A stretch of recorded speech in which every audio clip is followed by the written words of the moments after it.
Good morning to everyone. Happy morning also. So, இன்னைக்கு நம்ம UPSC main step of எக்ஸாமினேஷனுக்காக என்ன subject refer பண்ண போறோம் அப்படின்னா land reform.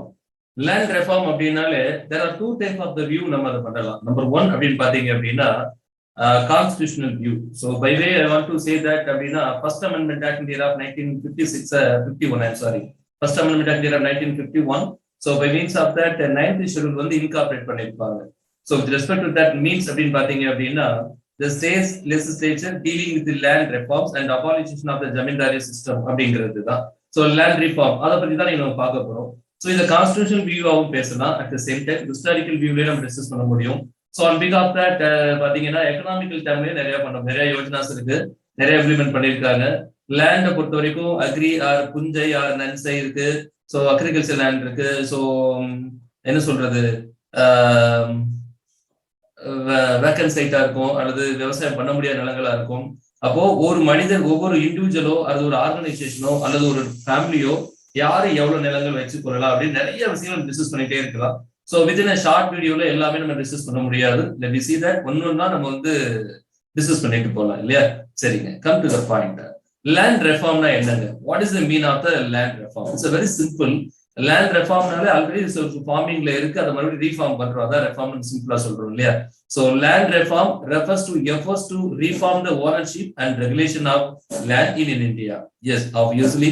So those lands which are redistributed by the government from landholders to landless people for agricultural purpose and known as the land reform. It's a very simple term. The term has been clearly crystal. So உங்களுக்கும் picture display ஆகும் நான் நினைக்கிறேன். So land reform அப்படிங்கிறது பாத்தீங்க அப்படின்னா it's a effort to reform so the ownership and the regulation of land in India.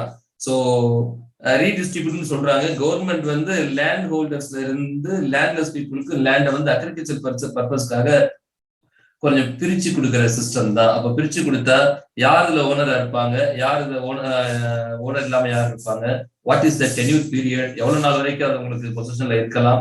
அப்போ இந்த வேலை பாத்தீங்கன்னா பட்டானா என்ன, சிட்டானா என்ன, யாரு பொசிஷன்ல நிறைய டிஸ்கஷன் ரெவன்யூ நம்ம எக்கனாமிக்ல நிறைய பேசிட்டே போகலாம். So I hope that you can understand what is the land reform. நம்ம ஃபர்ஸ்ட் எடுத்து நம்ம பேசணும். கான்ஸ்டிடியூஷனல் வியூவை பொறுத்த வரைக்கும் என்ன அப்படின்னு பாத்தீங்கன்னா first amendment act year of 1951 அப்படிங்கறத தெளிவுபடுத்தணும். By means of that 9th schedule incorporated into the constitution அப்படிங்கிறது தான். Yes. So obviously so Kumarappan committee அப்படிங்கிற கமிட்டி ஃபார்ம் பண்றாங்க. What is the purpose to form the Kumarappan committee அப்படிங்கிறது டிஸ்கஸ் பண்ணி ஆகணும். எப்பயுமே ஒரு கமிட்டி ஃபார்ம் பண்றாங்க அப்படின்னா there was a dispute among them. So among the practical so appreciation சொல்லலாம் இல்லையா? ஸோ நடைமுறை பழக்கத்துல இருக்கக்கூடிய ஒரு விஷயங்கள்ல ஒரு இஷ்யூ வரும்போது மட்டும்தான் அதை ரீஃபார்ம் பண்ணும்போது கண்டிப்பா ஒரு கமிட்டி ஃபார்ம் பண்ணுவாங்க. அந்த வகையில பண்ணும்போது குமரப்பன் கமிட்டி. ஏன் குமரப்பன் கமிட்டி ஃபார்ம் பண்ணணும் அப்படின்னு பாத்தீங்கன்னா before independent or during the British period or in Mughal period or in Akbar period அப்படின்னு சொல்லி lot of the system had been introduced by that administrators and court. எப்படி அப்படின்னு பாத்தீங்க அப்படின்னா so zamindari system, mahalwari system, ryotwari system. So this type of the systems has been scrutinized to collect their tax from that people. So who has been doing agriculture இப்படிங்கிற concept தான். So ஒரு விவசாயம் பண்ணக்கூடியதுல இருந்து லேண்டை சோர்ஸ் பண்ணி வருமானம் பண்ண வேண்டியது என்ன டாக்ஸ் கலெக்ட் பண்ணலாம், த்ரூ த கேனல் மூலியமா எப்படி எல்லாம் கலெக்ட் பண்ணலாம். ஸோ எப்படி land intermediator, so landlord இருக்காங்க, லேண்ட் ஹோல்டர் இருக்காங்க, லேண்ட் இன்டர்மீடியேட் இருக்காங்க, லேண்ட்லெஸ் பீப்புள் இருக்காங்க. So some connectivity through the canal அப்படிங்கிறது தான் இந்த சிஸ்டம்ஸ் எல்லாமே. மகள்வாரி, ரைத்வாரி அண்ட் ஜமீன்தாரி சிஸ்டம்ஸ் எல்லாமே நம்ம டிஸ்கஸ் பண்றது தான். So this is main concept. இப்படி இருக்கிறதுனாலதான் என்ன ஆகுது அப்படின்னா நமக்கு வந்து ஒரு கமிட்டி ஃபார்ம் பண்ணப்படுது இல்லையா, Kumarappan committee. So based on the committee the land distribution has been part of India state policy from the very beginning. ஆரம்பத்துல பாத்தீங்கன்னா பிஃபோர் த கமிட்டிக்கு முன்னாடி இது வந்து ஒரு ஸ்டேட்டோட பிகினிங்ல தான் இருக்கு. இன்னைக்கும் லேண்ட் ரெஃபார்ம் அப்படிங்கிறதும் லேண்ட் டிஸ்ட்ரிபியூஷன் அப்படிங்கிறதும் லேண்ட் ரெவன்யூ அப்படிங்கிறதும் ஸ்டேட் லிஸ்ட்ல தான் இருக்கு. ஸோ ஒவ்வொரு மாநிலத்துக்கும் ஒரு மாதிரி மாறுபடும். இப்போ வந்து தமிழ்நாடு பொறுத்த வரைக்கும் ஒரு இண்டிவிஜுவல் எவ்வளவு ஏக்கர், ஹெக்டேர், நஞ்சை புஞ்சை வச்சுக்கலாம்னா அது உத்தரப்பிரதேசல கண்டிப்பா டிஃபர் ஆகும். ஜம்மு அண்ட் காஷ்மீர் நிச்சயம் அது டிஃபர் ஆகும். அண்ட் லடாக் மாதிரி யூனியன் டெரிட்டரியில கண்டிப்பா நிச்சயம் தெர்ஸ் டிஃபர் அண்ட் பெங்கால டிஃபர் இருக்கும். ஸோ ஏன்னா because this type of the category has been listed into the state list. இது ஒவ்வொரு ஸ்டேட்டும் இண்டிவிஜுவலா பண்ணிக்கிறாங்க. ஸோ பை லேட்டர் நம்ம முதல்ல டிஸ்கஸ் பண்ண ஆரம்பிக்கலாம். S. So based on the committee recommended, so there are 6 type of the main category in that reforming. எப்படி பிரிக்கிறாங்க அப்படின்னு பாத்தீங்க அப்படின்னா very simple, abolition of the intermediates. So intermediate abolition பண்ணலாம். ஏன் இதெல்லாம் சொல்றோம் அப்படின்னா there is a lot of the problem has been put forth and has been dealt by that likewise பாத்தீங்கன்னா ஜமீன்தாரி, மன்சப்தாரி அண்ட் ஆல்சோ ரைத்வாரி முறை எக்ஸெட்ரா நிறைய இருக்கு. இல்லஸ்ட்ரேட்டிவா 2-3 சொல்றமே ஒழிய, சோ டூரிங் த பீரியட் பிரிட்டிஷ்ல 2-3 சொல்றமே ஒழிய நிறைய விஷயங்கள் இருக்கு. சோ அதெல்லாம் ரெக்டிஃபை பண்றதுக்கும் problems be rectify and resolve and reform பண்றதுக்காக சோ லேண்ட் ரீஃபார்ம் அப்படிங்கறது ஆக்டம் கிரியேட் பண்றோம் by way of that first amendment act year of 1956. இந்த லேண்ட் ரீஃபார்ம் வந்து based on the committee of Kumarappan committee recommended. So 6 main type of that categories. What are the categories? Number 1, abolition of intermediaries. So இன்னைக்கு நம்ம நிறைய ட்ரேடிங்லாம் நடக்கும். உற்பத்தி ஒருத்தர் பண்ணுவாங்க, அதை கன்சியூமர் ஒருத்தர் தேவைப்படும், பட் நல்ல ட்ரேடர் இருப்பாங்க.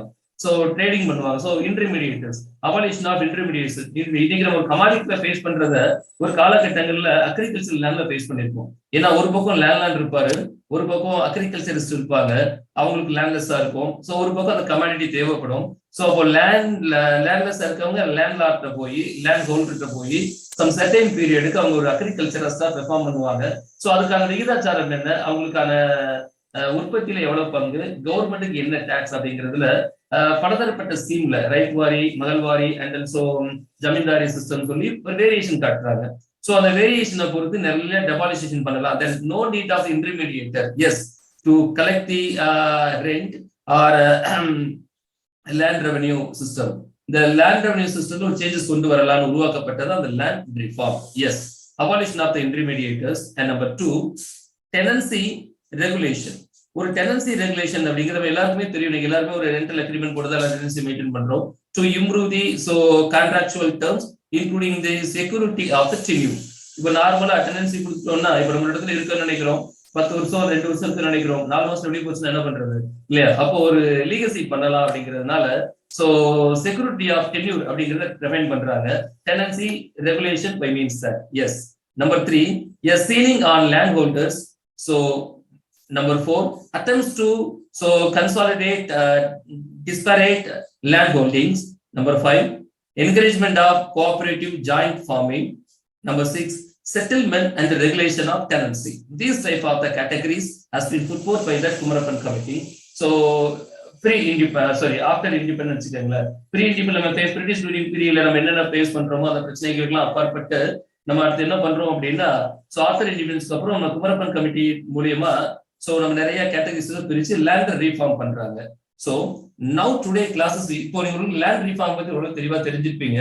லேண்ட் ரீஃபார்ம்ல சோ வித்தின் ஷார்ட் ஃபர்ஸ்டே நான் தெளிவுபடுத்தினேன், வித்தின் ஷார்ட் வீடியோல அது கொடுக்க முடியாது. You take more and more again நிறைய வீடியோ அப்டேட் பண்றோம். சோ ஒன் பை ஒன்னா பாருங்க. டவுட் இருக்கவங்க நேரா கிளாஸ் லைன்ல சந்திக்கும் போது டைரக்டா டவுட் நீங்க கேட்டுக்கலாம். So let me discuss that mean pre இண்டிபெண்டன்ட்ல என்ன மாதிரி சிஸ்டம் இருந்தது அப்படிங்கறத டிஸ்கஸ் பண்ணலாம்.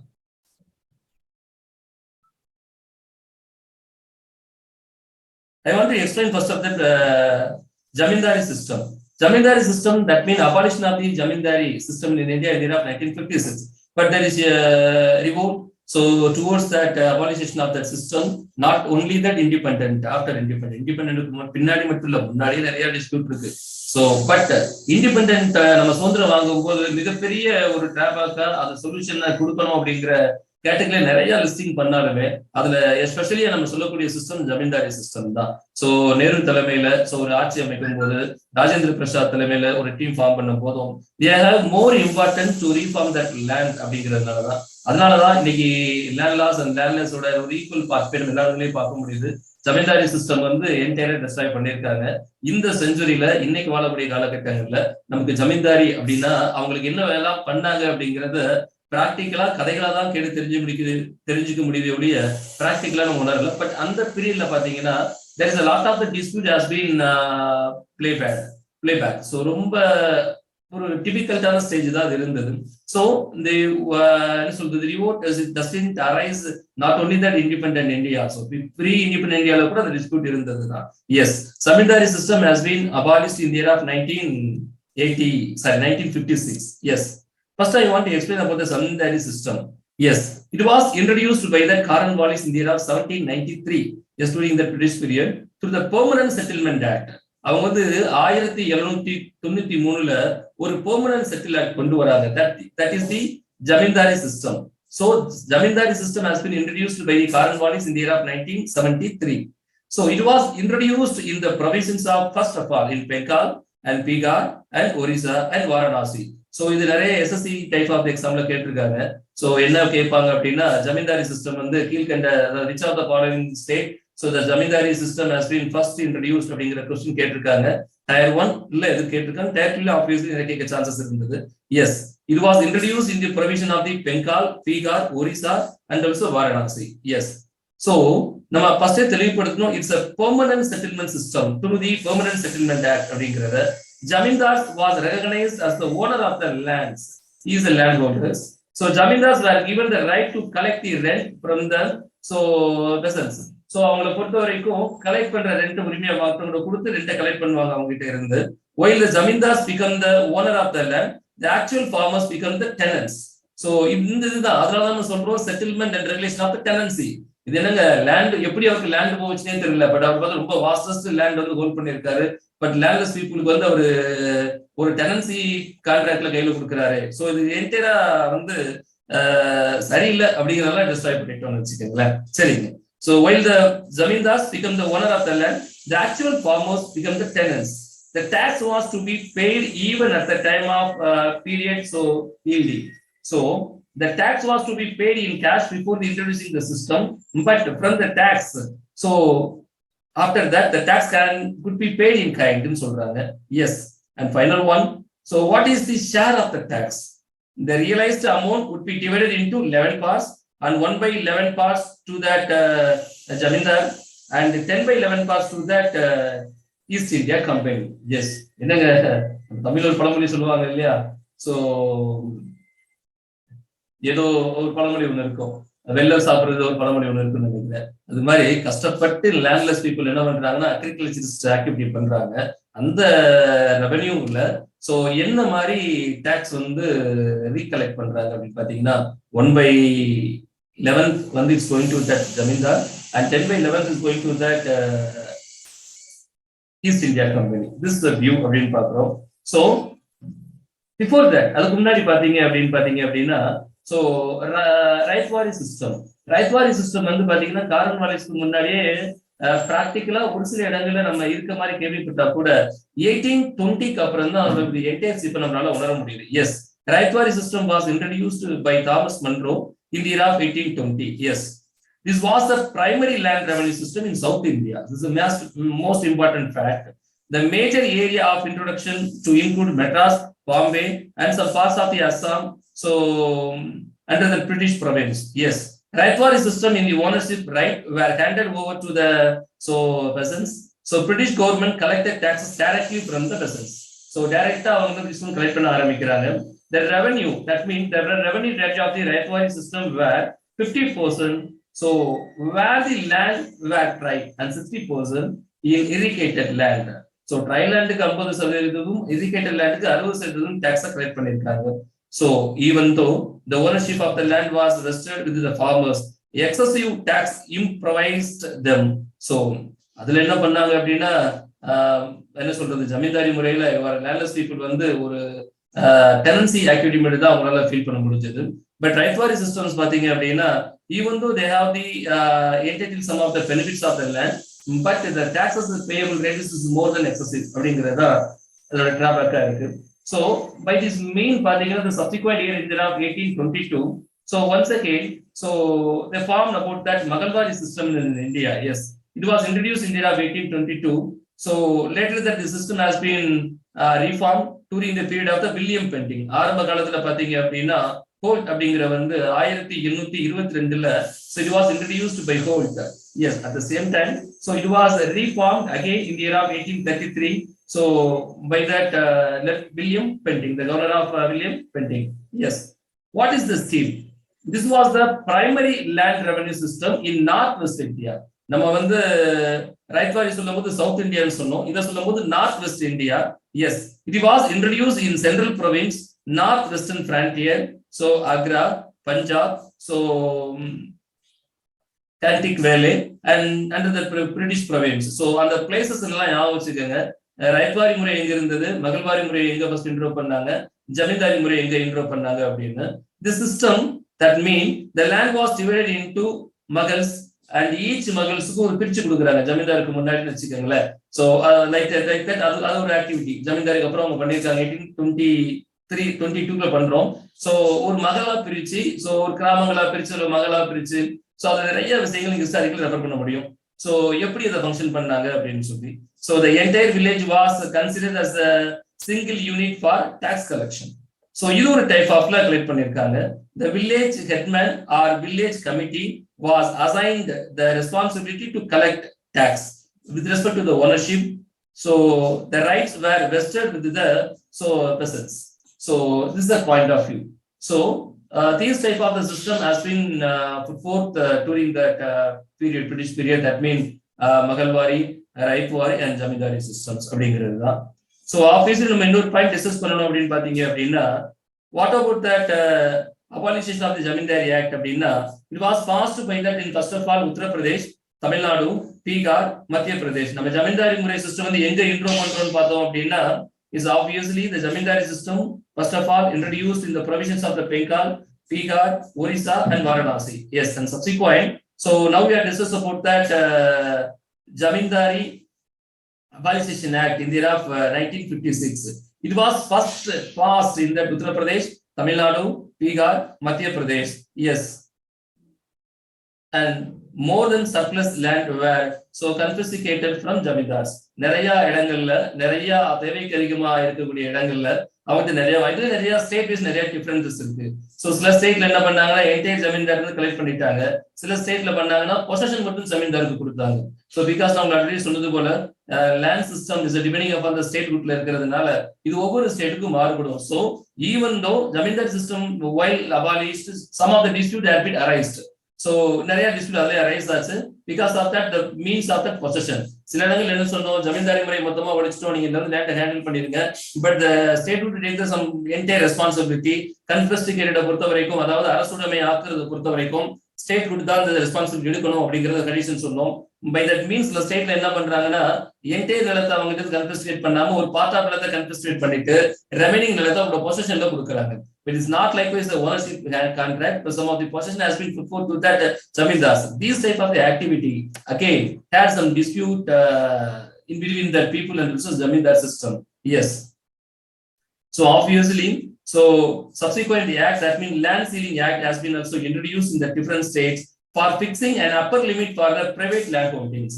So land ceiling act என்ன பண்றோம் அப்படின்னா ஒரு அப்பர் லிமிட் பிக்ஸ் பண்ணலாம். என்னங்க இது வடிவேல் சொல்லுவார் இல்லையா, என்னமாங்க சத்தம் சொன்ன மாதிரி இந்த லேண்ட் ரெவன்யூ சிஸ்டத்துல வந்து எவ்வளவு ப்ராப்ளம் இருந்துட்டே இருக்கு, என்னமாங்க சத்தம் கேட்டது போல.